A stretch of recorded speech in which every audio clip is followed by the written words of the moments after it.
Saudações, meus amigos, especialmente da fisioterapia, que se interessam mais frequentemente pelo tema. Falaremos aí então das amputações e próteses dos membros superiores. Obviamente, esse é um primeiro momento, já que o tema é vasto. E há peculiaridades nas amputações de membros superiores, com certeza, até porque temos um segmento corporal chamado mão, de uma especificidade funcional muito interessante, conhecida por todos. Então, vamos conversar um pouco sobre amputações dos membros superiores, das suas próteses, né? E isso vai demandar aí umas 3, 4 partes. Veremos. Bom, toda a vida nós iniciamos sempre por considerações gerais, por uma fala introdutória, né? E não é demais dizer, né, pessoal, que a amputação define-se como uma ressecção cirúrgica de uma extremidade, ok? Nós já vimos isso, mas não custa nada retomar. Pode ser realizado ao nível de uma articulação, e aí chamamos isso de desarticulação, ou também ao nível de segmento corporal, a nível de um osso. Pessoal, historicamente, os avanços na técnica cirúrgica e também na confecção de próteses e órteses também, né, foram estimulados por consequências que se geraram onde? As guerras mundiais, Primeira e Segunda Guerras. As primeiras amputações têm registros aí de 30 mil anos atrás em pinturas de cavernas, que se destacam sobretudo na França e na Espanha. As amputações eram procedimentos brutais, nas quais o membro de um paciente não anestesiado era rapidamente seccionado, o coto aberto, ou era esmagado, ou era mergulhado em óleo fervente, para que se pudesse obter ali a coagulação, né? Muito ruim isso.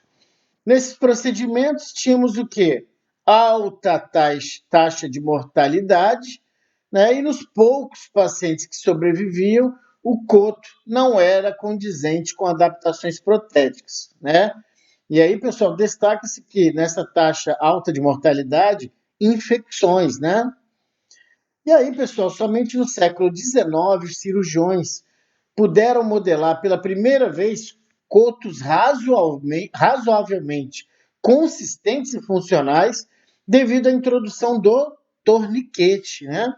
Que é, e também, é claro, da técnica antisséptica. Falei com vocês aí de infecções, né? E do uso do clorofórmio e do éter para anestesia geral. Obviamente, pessoal, grandes avanços à confecção das próteses ocorreram onde? Estados Unidos da América.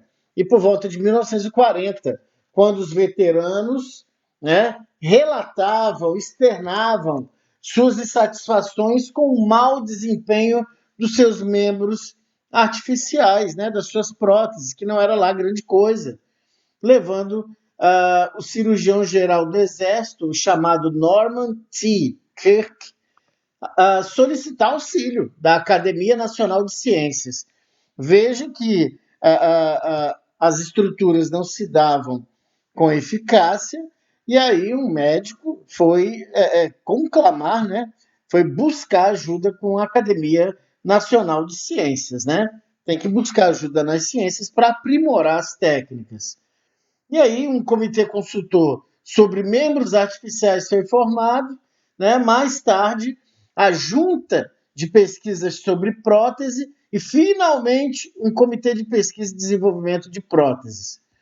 E aí, claro, com isso surgiram vários avanços, né, em relação à biomecânica, né, e, logicamente, nós temos hoje uma indústria protética sensacional a ponto de termos atletas fora de série, de altíssimo rendimento nas Paralimpíadas, fazendo um sucesso total.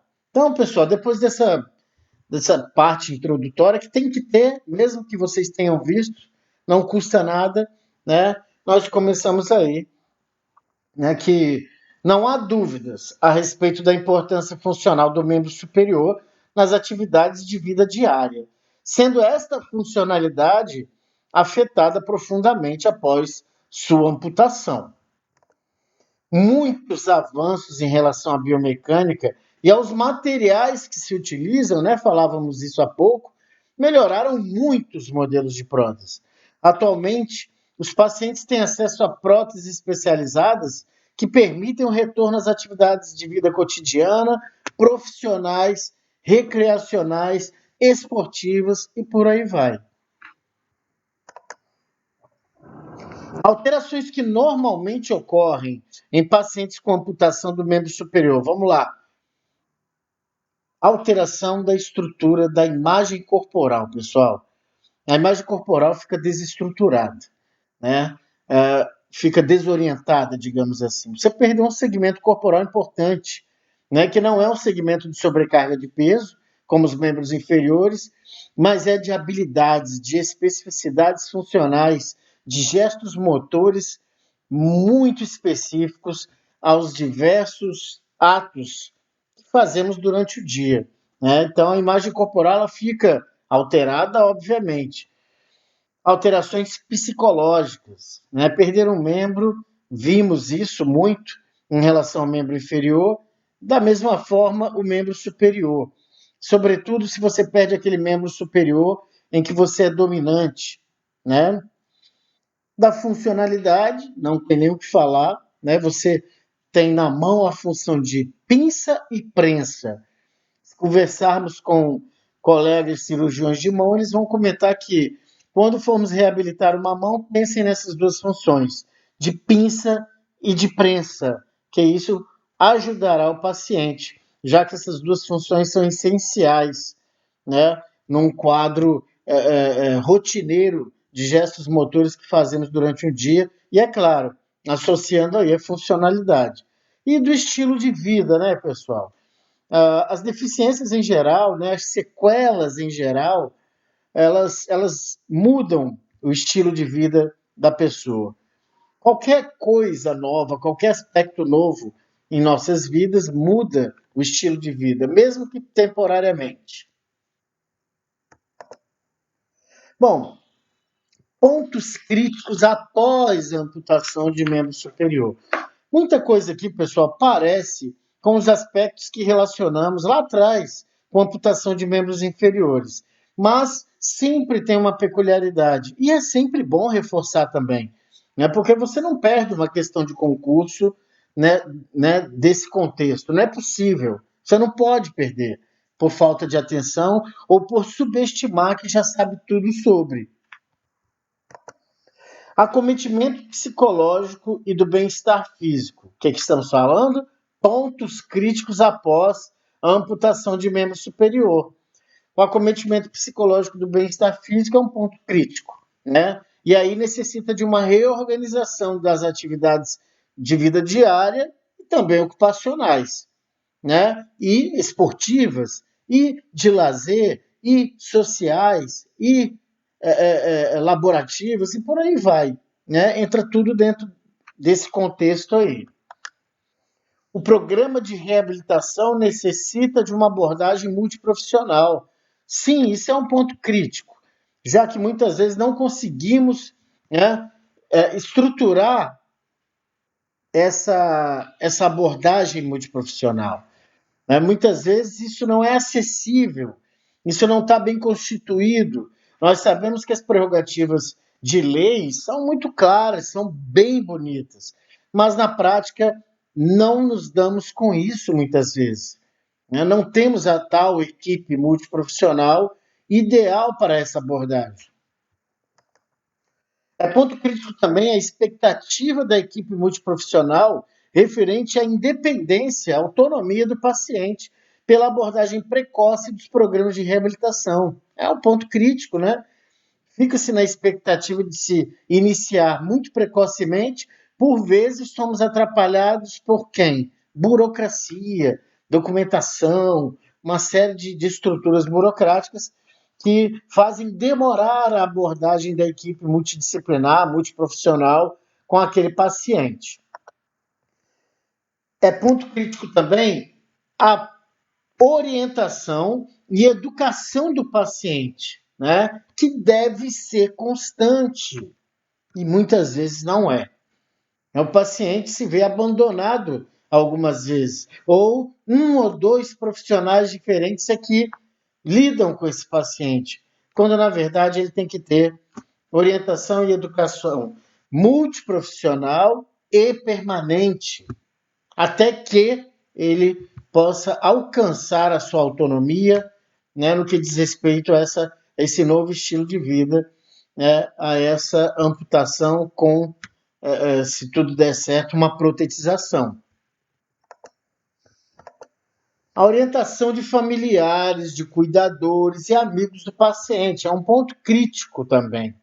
Todos precisam ser orientados, todos, para que os procedimentos fora do alcance dos profissionais fique muito bem entregue a essas pessoas, que elas sigam os preceitos, né, constituídos pela equipe multiprofissional. O fisioterapeuta auxilia o paciente na busca de sua satisfação pessoal após a amputação. Auxilia, não é o único, propiciando o maior nível de independência e funcionalidade. Aí tem muito a ver conosco, os fisioterapeutas. Nível de independência e funcionalidade é a grande meta. A aceitação e a adaptação dos pacientes. Faltou um S aqui, né? Isso é grave. Vamos lá de novo? A aceitação e a adaptação dos pacientes são minimizados quando há o convívio com outros pacientes com amputação. É um ponto crítico também. É interessante que esse paciente tenha vivência, experiência com pessoas com sequelas similares, com lesões similares, né? Porque essa adequação social é muito importante, né? Por isso, o paciente vai se traumatizar menos quando ele for lançado à sociedade.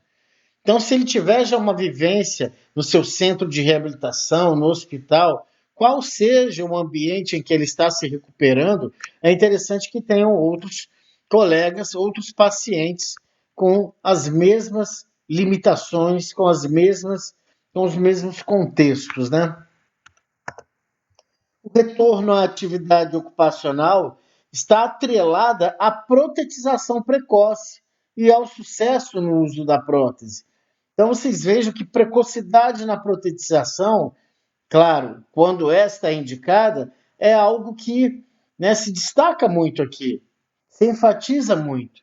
A protetização precoce é um fator fundamental na reabilitação do amputado de membro superior.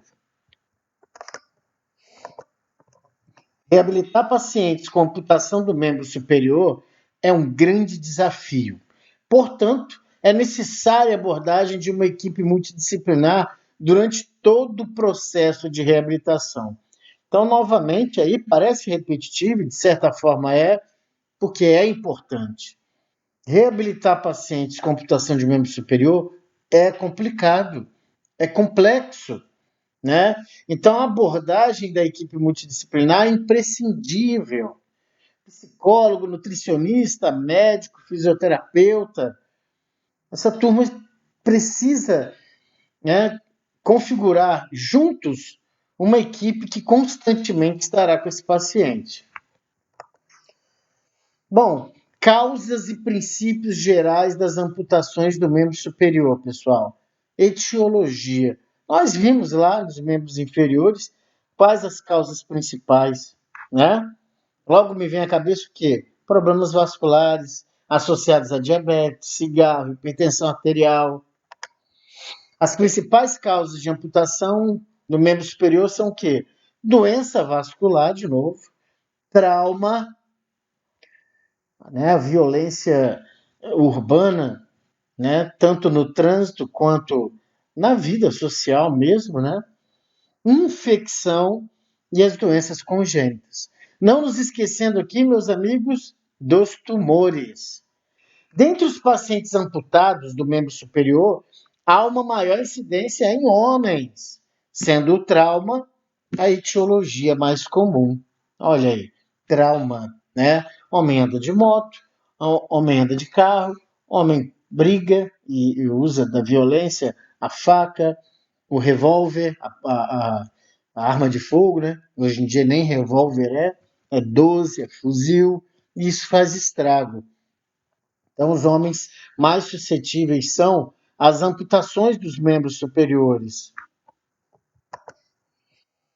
Lembrar também dos trabalhos pesados, né? Corte do granito, do mármore, né?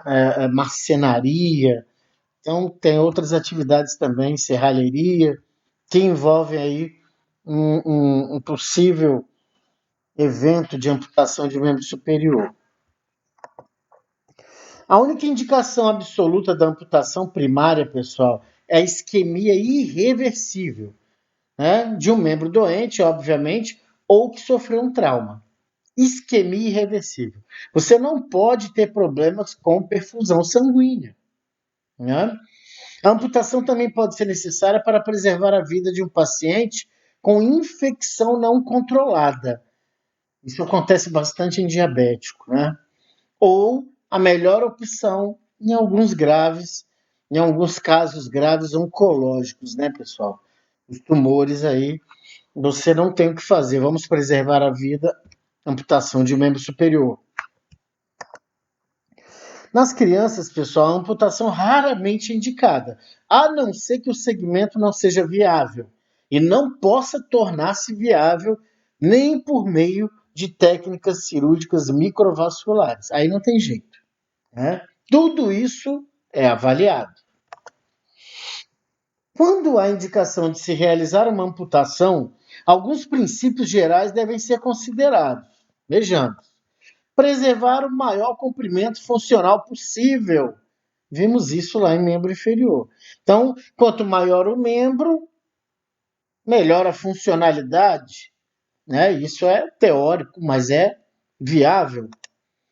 Preservar a sensibilidade funcional do membro residual. Membro residual é quem? O coto, né? A sensibilidade funcional.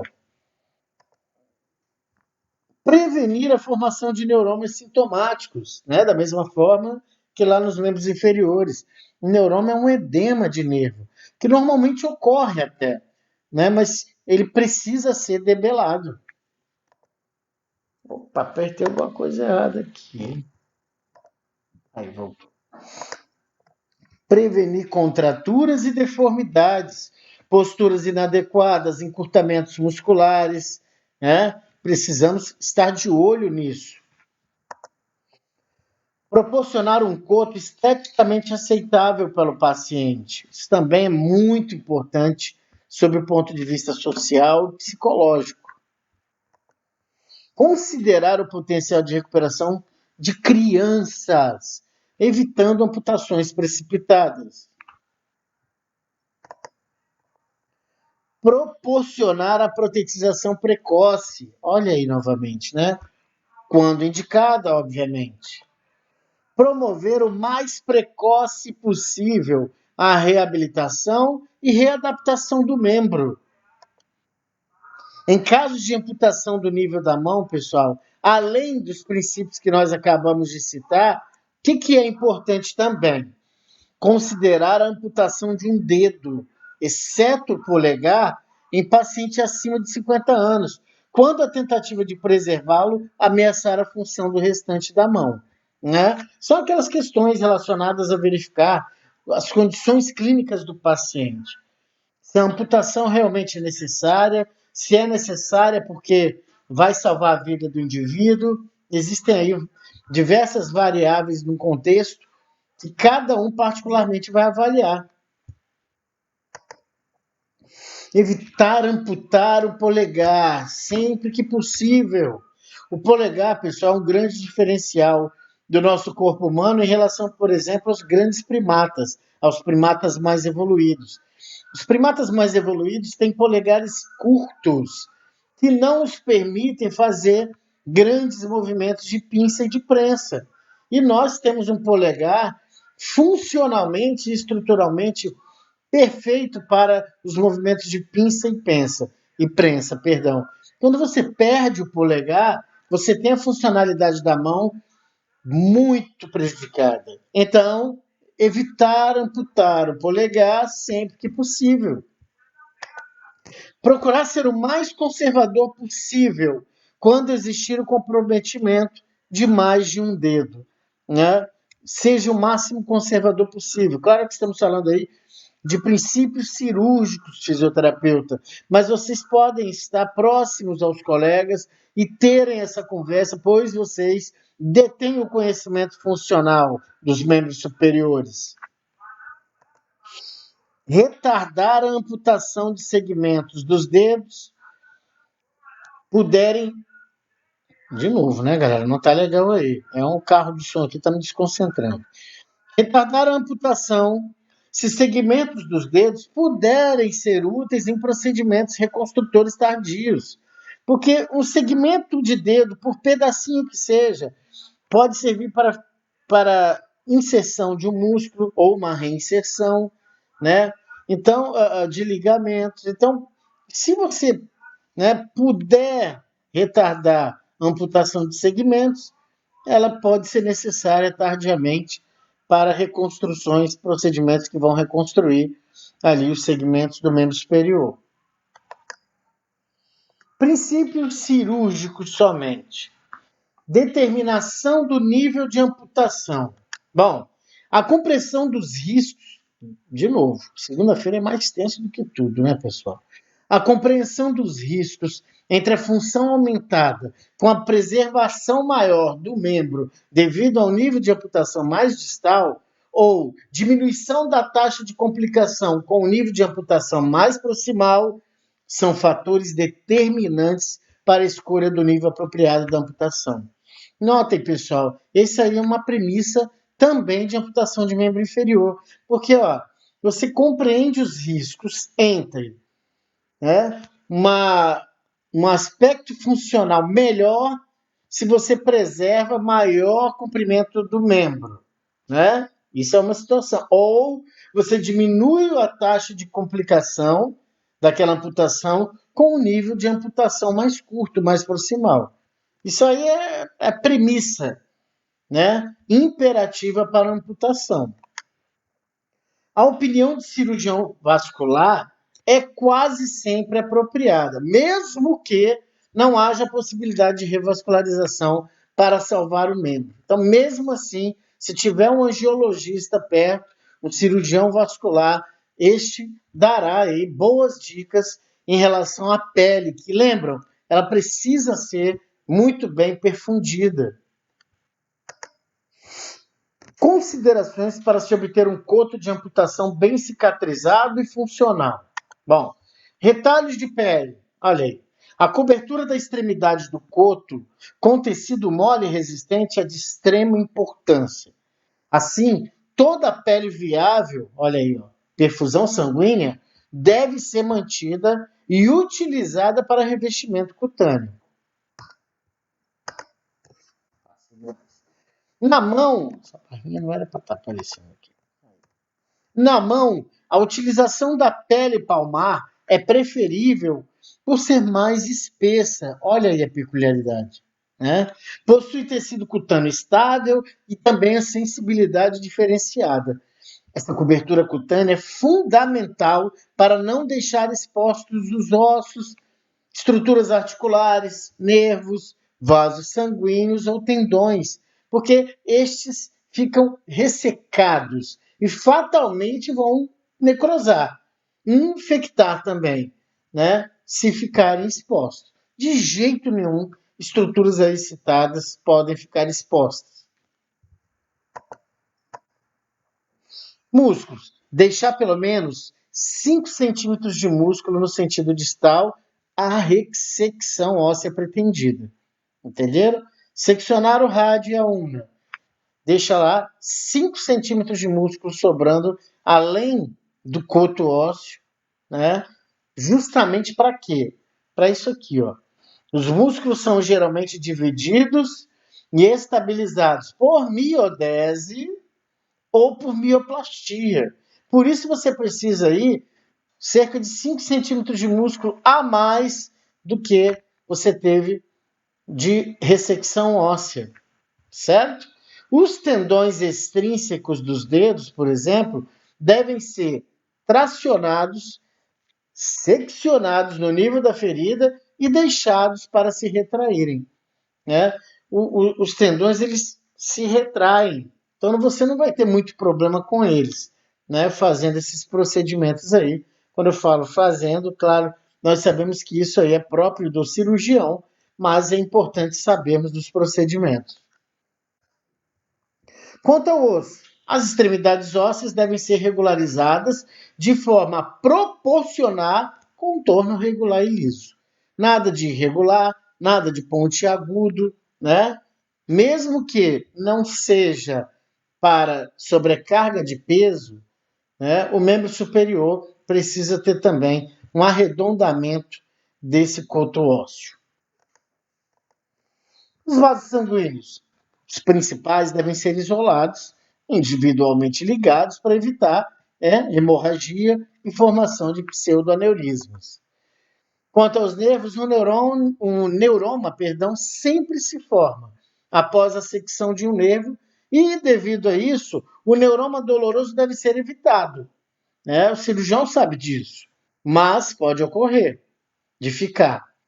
Para tanto, técnicas especiais foram experimentadas na esperança de prevenir a formação desses neurônios.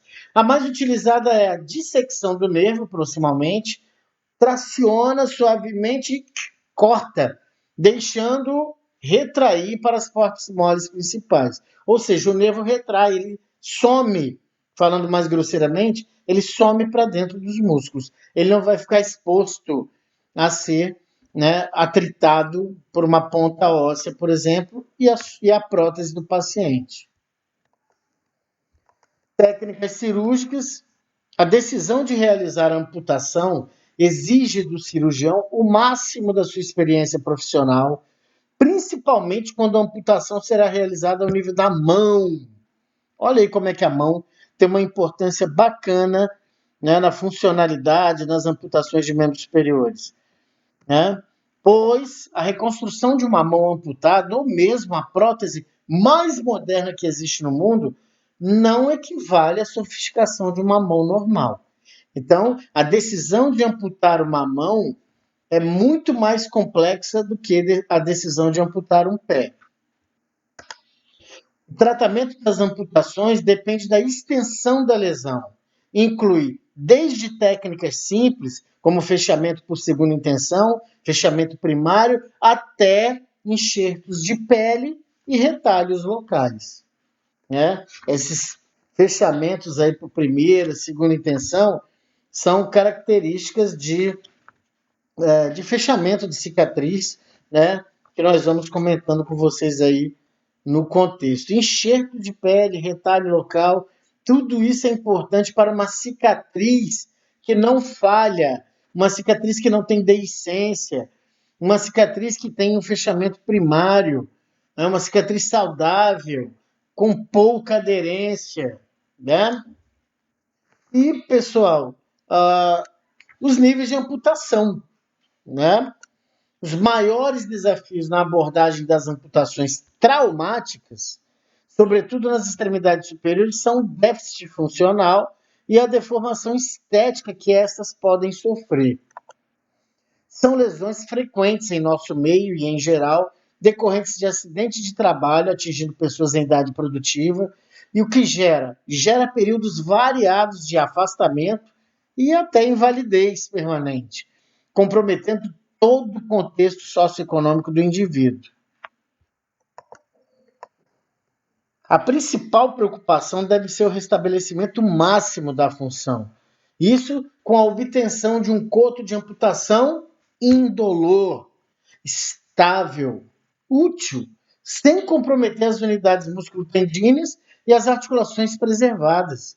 A única exceção é para o tratamento das amputações por tumores malignos, né? Em que aí a ressecção da lesão obedece aos critérios oncológicos. Aí não tem nível, não tem nada. Aí é tirar o tumor. A classificação, né, dos níveis de amputação é importante, tanto para a determinação rápida e precisa do nível, quanto para as características anatômicas e funcionais de cada nível. Muito bem, pessoal. Esse foi um primeiro momento aí, durou 30 minutos. No próximo momento, vamos aos níveis de amputação dos membros superiores. Um forte abraço e até a próxima.